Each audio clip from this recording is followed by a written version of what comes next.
Tu viens de recevoir ton salaire et au lieu de t'offrir un restaurant sympathique ou une nouvelle paire de tennis, tu décides d'investir cet argent dans un ticket pour un séminaire entrepreneurial comme le Business Park du système 3D, l'école des affaires. Pourquoi? Parce que tu veux apprendre à développer une seconde source de revenus depuis ton domicile. Tu es donc hyper motivé à l'idée d'apprendre des stratégies concrètes qui pourraient changer ton futur. Mais en arrière-plan, il y a cette petite voix qui te murmure du genre « Attends, est-ce que c'est pas un peu déloyal envers ton employeur? Est-ce que je ne devrais pas plutôt me consacrer à fond à mon job actuel au lieu de penser à mes propres objectifs ?» Ce tiraillement entre ta loyauté envers ton travail et tes ambitions personnelles, est-ce que tu l'as vraiment déjà ressenti? Alors pas d'inquiétude, je vais t'aider à essayer un peu de comprendre ce qui se passe. Aujourd'hui, on va essayer de répondre à cette grande question, peut-on vraiment être loyal envers son employeur tout en construisant quelque chose pour soi-même? Est-ce que c'est une forme de trahison ou bien une démarche totalement saine? Et dans ce monde actuel où nous vivons, alors je vais essayer un peu de t'apporter des éléments de réponse parce que la réponse n'est pas aussi simple qu'on pourrait le penser. Avant de répondre à la question, il faut qu'on clarifie un truc très important. C'est quoi exactement être loyal envers un employeur? La loyauté, c'est respecter tes engagements. C'est faire ton travail avec sérieux et contribuer à la réussite de l'entreprise qui t'emploie. En gros, c'est être une personne sur qui ton employeur peut véritablement compter. Mais attention, être loyal ne veut pas dire sacrifier tes propres ambitions, tes propres aspirations. Beaucoup de gens confondent loyauté et dévouement aveugle. Ils pensent que pour être un bon employé, il faut tout donner à leur entreprise, quitte à s'oublier soi-même. Mais il faut être un peu réaliste dans un monde où les entreprises elles-mêmes peuvent prendre des décisions purement financières, comme par exemple restructurer une entreprise, licencier ou alors délocaliser. Est-ce que c'est vraiment sain de demander une loyauté à sens unique? Parce que la loyauté doit être un équilibre et non un sacrifice. Maintenant, essayons un peu de parler de tes objectifs personnels. Pourquoi c'est si important, même si tu travailles pour quelqu'un d'autre, d'avoir des objectifs personnels? La première raison, à mon avis, c'est de donner du sens à ta vie. Parce que ton travail actuel, c'est une partie de qui tu es réellement. Mais ce n'est pas toute ta personnalité.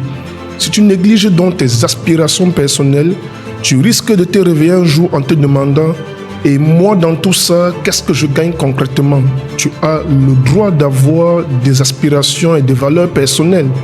La deuxième raison, c'est de créer une sécurité. Parce que rien n'est jamais garanti. Ton entreprise peut être rachetée, ton poste peut être supprimé à cause de l'intelligence artificielle ou alors une crise sanitaire comme le Covid peut tout bouleverser.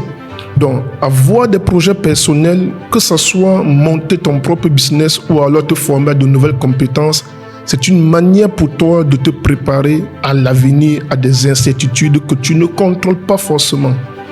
Troisièmement, ça va te permettre de rester épanoui. Parce que travailler sur quelque chose qui t'appartient, qui te motive vraiment, va te rendre beaucoup plus heureux qu'un simple emploi.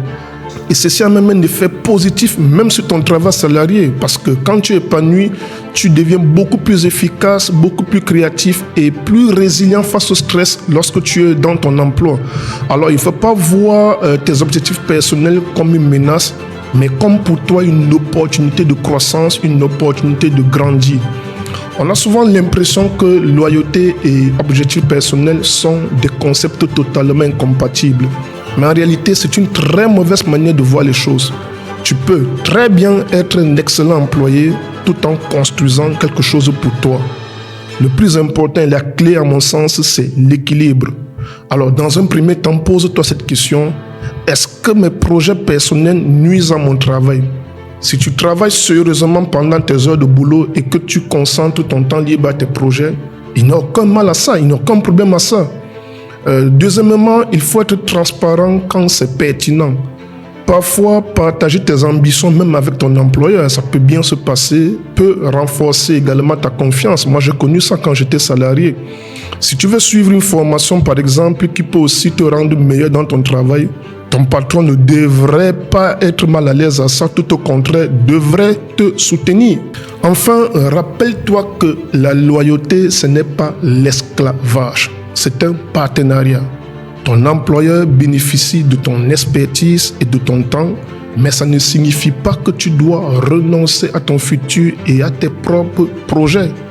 Alors, comment donc jongler entre loyauté et ambition personnelle? Voici quelques pistes assez concrètes que je vais partager avec toi. Premièrement, il faut prioriser tes tâches. Ton travail doit rester une priorité pendant les heures de travail, mais en dehors, réserve du temps dédié à tes propres projets, à tes aspirations personnelles. Deuxièmement, organise ton emploi du temps. Il est important pour toi de bloquer des créneaux précis pour avancer sur tes objectifs, c'est-à-dire ménage-toi une plage horaire de temps pour toi-même. Par exemple, 1 heure le matin avant de partir au boulot ou bien quelques heures le week-end quand tu es libre, consacre du temps à tes projets personnels. Troisième clé importante, c'est de rester irréprochable pendant ton travail.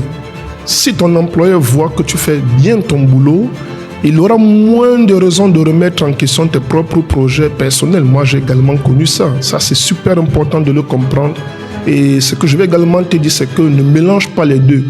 Il ne faut pas utiliser les ressources, les outils de ton entreprise, comme ton temps de travail ou les outils professionnels pour tes projets personnels. Ça, c'est faire preuve de mauvaise foi, de manque d'intégrité. Et enfin, donc, il faut communiquer sur tes limites. Si on te demande constamment des heures supplémentaires ou une disponibilité excessive, il faut apprendre à dire non sans culpabiliser. Et ça, c'est faire preuve de respect de ton emploi. Il ne faut pas avoir du complexe ou bien de la gêne de dire non face à tes sollicitations qui n'entrent pas forcément dans ton cadre de travail. Et si, au lieu de voir loyauté et ambition personnelle comme des opposés, on les voyait plutôt comme complémentaires.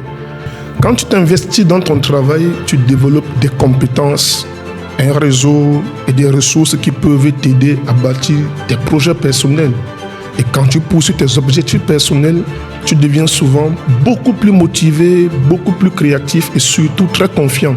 Donc, ce sont des qualités qui vont au final également bénéficier à ton employeur. C'est un cercle vraiment vertueux, il faut le voir ainsi, où l'un nourrit l'autre. Alors, au lieu de les opposer, il faut plutôt apprendre à tirer le meilleur parti des deux. Alors, pour répondre donc simplement à la question de cette vidéo, peut-on être loyal envers un employeur tout en poursuivant ses objectifs personnels? La réponse sans embâche, c'est oui, mais à condition de trouver le bon équilibre. J'espère que les conseils que je t'ai prodigués dans cette vidéo t'ont aidé. On se dit donc à très vite, c'était Guillaume Joya. Ciao.